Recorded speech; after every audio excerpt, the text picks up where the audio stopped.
एक लंबे समय पहले एक गांव में रमेश और धीरज नामक बाप बेटे रहते थे। रमेश का एक छोटा चाबी बनाने का दुकान था। धीरज भी छोटी उम्र से अपने पिताजी के साथ रह के चाबी बनाना सीख के उनके साथ बनाता था। एक दिन धीरज और उनके पिताजी अपने दुकान में काम कर रहे थे जब एक आदमी आता है। मेरे घर का चाबी खो गया, मेरे साथ आके ताला खोलोगे? धीरज, बेटा तुम यहीं रह के दुकान को संभालो, मैं जाके घर का ताला खोल के आता हूँ। ऐसे कहकर उस आदमी के साथ जाता है। बहुत दूर चलने के बाद, यही मेरा घर है, ताला खोलिए। उसी गांव में पले पड़ने के कारण रमेश को उस गांव में रहने वाले सारों के घर अच्छे से पता था। उस आदमी के दिखाए हुए घर रमेश के पहचान के वालों का होने पर वो सोच में पड़ जाता है। बाबू, जो चाबियां मेरे पास अभी है उनसे इस ताला को खोल नहीं पाऊंगा। दूसरे चाबियों का गुच्छा घर के पास है, जाके ले आते हैं। ऐसे कहकर उस आदमी को जमींदार के पास लेके जाता है।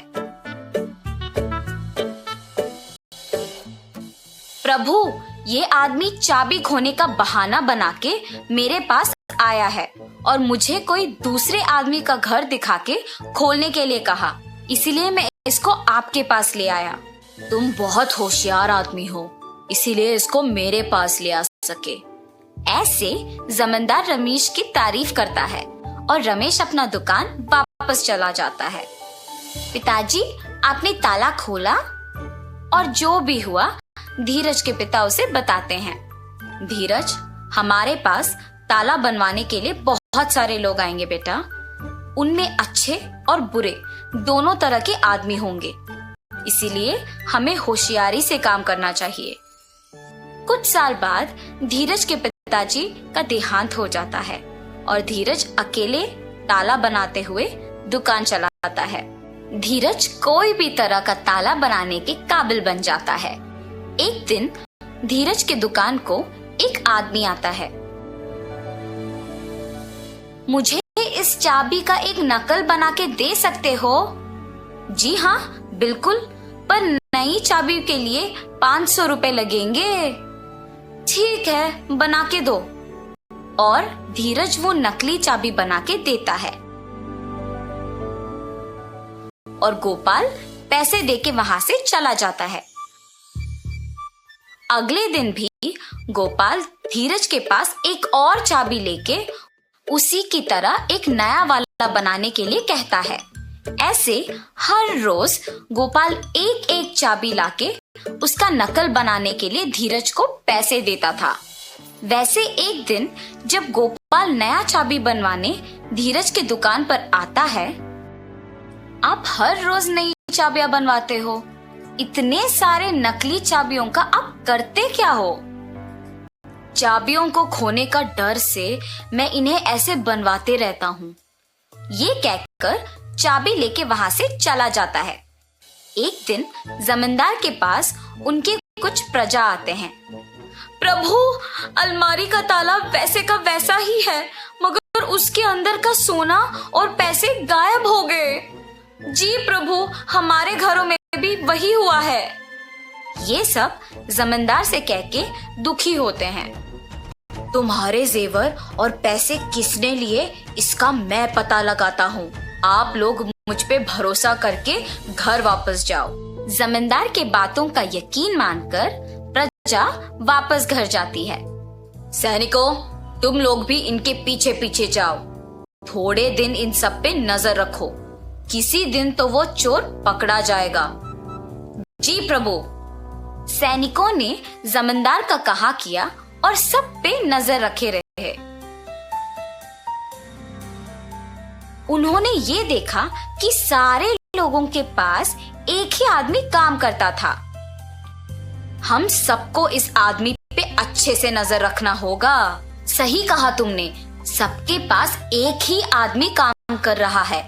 इसको खोए हुए जेवर और पैसों के बारे में जरूर कुछ पता होगा।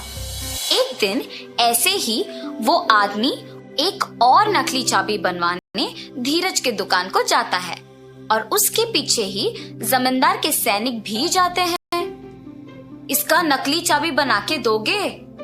ठीक है, थोड़ी देर इंतजार कीजिए, बना के देता हूँ। धीरज चाबी को बनाते हुए सोच में पड़ जाता है। मुझे इस आदमी पे शक है, पर इसके वजह से मुझे बहुत पैसे मिल रहे हैं। वो इन चाबियों के साथ कुछ भी करे, मुझे क्या? और नकली चाबी बना के उसे देता है। गोपाल उसे पैसे देकर वहां से चला जाता है। सैनिक भी गोपाल का पीछा करते हैं और उस पे नजर रखते हैं। जब आसपास कोई नहीं होता है तो गोपाल असली चाबी को उसकी जगह पे रख के नकली चाबी से तिजोरी खोल के उसमें से सब कुछ चोरी कर लेता है। और ये देखते ही सैनिक उसे